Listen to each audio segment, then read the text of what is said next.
All right, I wanted to do a quick video on the New Testament, the King James Version of the New Testament. I know a lot of my subscribers, this isn't your thing, you're thinking, but just give me a chance. I've been reading the Bible lately, and specifically the New Testament, and I think Revelations is by far the most interesting. And I do have two motives. Yeah, I'm religious. I believe in Jesus and God, but here's the thing. I have been looking at the Bible more on the side of UFOs and extraterrestrials.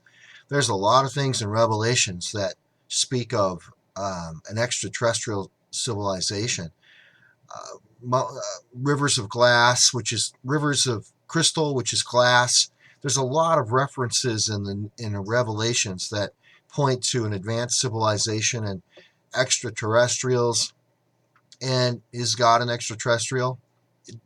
Does he live in heaven, which is a advanced civilization in itself? Wouldn't he be advanced? Of course he would. But here's the thing. This particular video is not about that. This video is going to be about Jesus when Judas betrayed Jesus, and he brought all the centurions and priests and whatnot with swords in to grab Jesus, okay? This video is about that because there's 4 different versions of that event, and they're all a little different, and I wanted to make this video about it because I don't understand it. All right, if you've got probably the biggest event in Christianity, and there's 4 apostles, Matthew, Mark, Luke, and John, that wrote about this, you think they'd get it right. If they were there and they saw this, then they should have all seen the same thing, right? So I'm a little concerned because it's not exactly the same. It's close. Now, if you look in the King James Version, and again, the King James Version is the only version, don't read any other version. The New International Version and all that, they leave things out. They add things in. It's not good. If you read the end of Revelations, it said, all men that remove or add to this book are doomed. And I think all these new international versions and all that they're bad. They leave a lot of the scripture out, and they add in other scripture that's not in there. So here it is. In the New Testament, it seems that only 4 apostles saw this event, and they talked about it. And it was Matthew, Mark, Luke, and John. Okay? Now, they were all, I'm assuming all of them were there, and they saw this. So they wrote about it. But it's all different. So why is it different? And one of them is completely different than the other 3. Now I'm gonna read it to you quickly, and then so you know. Okay, so Matthew, he said right here, I've got it right here. Now that he betrayed him, giving a sign, Judas said, "Whoever I will kiss, that's Jesus," because the people that came to grab Jesus, I'm assuming the Romans, didn't know what he looked like, I guess. So Judas came in to betray Jesus so the Romans could grab him when he was being arrested, all right? So Judas came in and said, "Hail, Master," and kissed him. Jesus said unto him, "Friend," and that was Judas, "Friend, wherefore art thou come?" In other words, where'd you come from? They came then and laid hands on Jesus and took him. And behold, one of them, which were with Jesus, stretched out his hand and drew his sword, and struck a servant of the high priest's, and smote off his ear. Then Jesus unto him, he said, "Put again thy sword into its place." In other words, put it back in your scabbard. "For all they take the sword shall perish with the sword. Thinkest thou I cannot now pray to my Father, and he shall presently give me more than 12 legions of angels?" But then how would the scriptures be fulfilled? So basically Matthew says the Roman came in, somebody grabbed a sword, cut off a servant of the high priest's ear, and then Jesus basically said, "Put your sword away.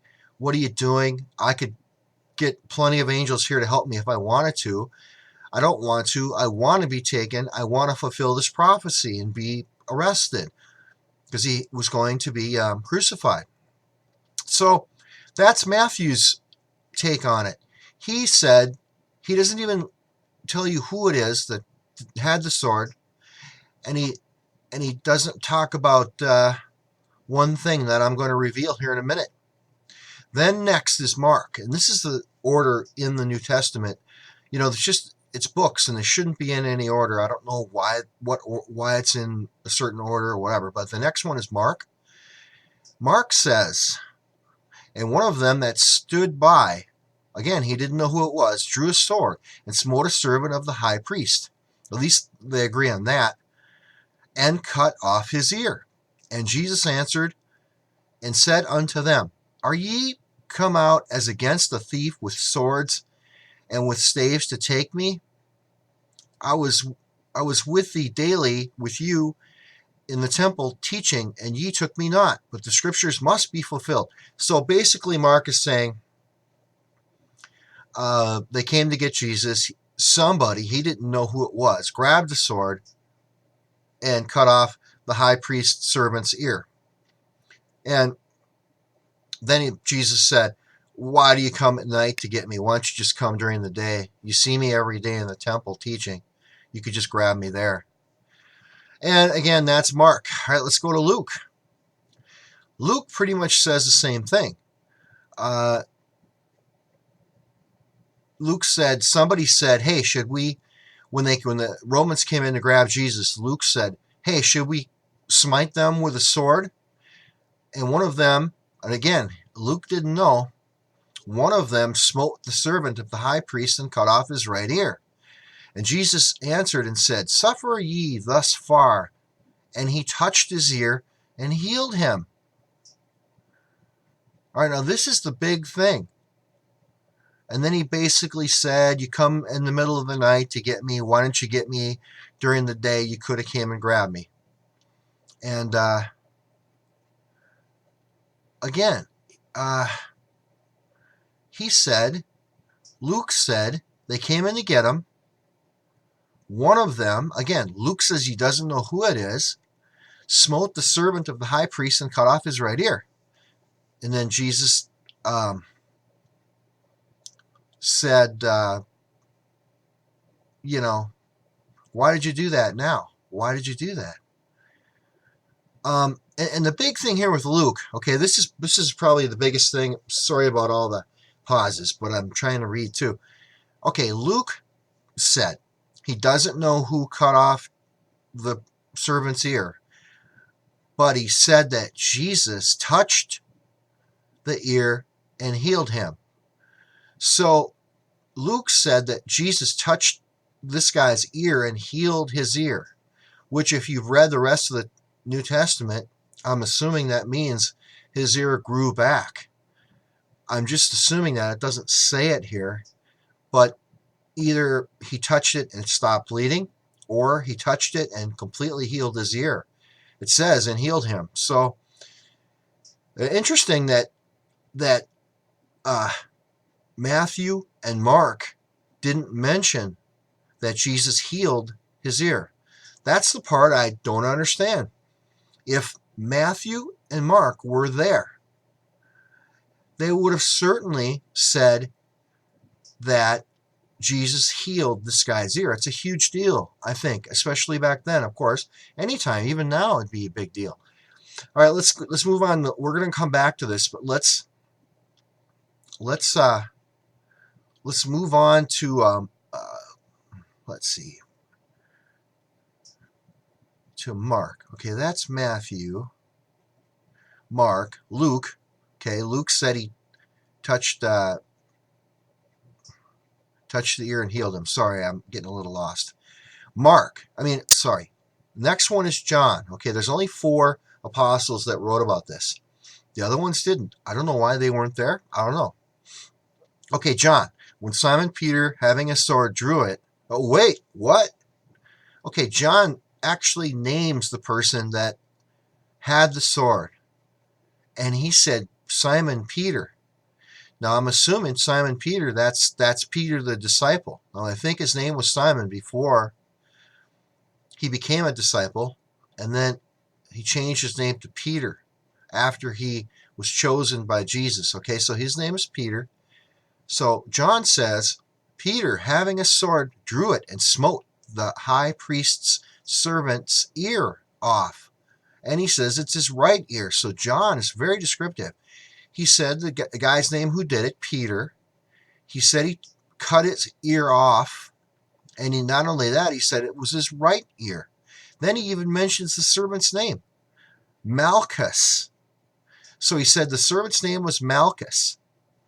Then said Jesus unto Peter, put up thy sword into the sheath. The cup which my Father hath given me, shall I not drink it? Then the band and the captain of officers of the Jews took Jesus and bound him and led him away to Annas. First he was, for he was father, and it just basically says he took him away. I'm not going to read that part. But here's the thing. John's very descriptive. He names the person that had the sword, Peter. He said that Peter cut the ear off of Malchus, the guy's name and everything. But here's the weird thing. John doesn't say that Jesus reached up and healed his ear. Why not? John is super descriptive here. He's very descriptive. He was probably there and actually saw what happened. He names the person, says what happened. He even said it was his right ear. But he just leaves it out that Jesus healed the guy? It doesn't make any sense. So what does that mean? Does it mean that Luke lied? Does it mean that Luke said that Jesus healed this guy's ear and he was the only one that said it? Okay. Now, does that mean he lied? Because John and Mark and Matthew didn't mention that Jesus healed this guy's ear. Only Luke. Why? I want to know. If you think you know this answer, please put it in the description. I'm not being facetious here. I'm 100% want to know what the reason is. And I'm sure there's a lot of Bible scholars out there. And if you know the reason that the other three apostles didn't write about the healing of the ear, and only Luke, if you know, or you have a conjecture, if you have an idea of why, go ahead and put it in the comments. I'm really seriously want to know. Now, what does that mean? Does it mean that probably that John was really the only one there? Was Luke, Mark, and Matthew even there? John seems to be the most descriptive. But he doesn't talk about the healing. Now, they all said that someone cut off an ear. They all said that. So, but Luke's the only one that said that was healed. And John was the only one that named the person, Peter, and even said it was his right ear. Now, Luke and Mark and Matthew might have left the part out of who it was that cut the ear to protect him. There's my idea there. But there'd be no reason to leave out the healing. No reason. It would be a positive thing, and there'd be no reason at all why the other three apostles did not put in there who the healing part. All right, so that's my first video on the New Testament. I've got a few more I want to talk about, but please, I want comments. Let me know what you think about this. And if the Bible isn't your thing, I appreciate, don't unsubscribe me. Just don't watch this video or whatever. But there's a lot of people that do get into the Bible, and it's the Holy Bible. It's very interesting. And I can see a lot of things in the Bible. And I'm going to go through it and talk about what I think. I think there's some extraterrestrial things going on. Revelations is chock full of stuff. So I'm going to do a video eventually on Revelations. I'm not sure if it's my next one or whatever. Put in the comments what video you want next. If you want Revelations or some other subject you want me to talk about, I will do that.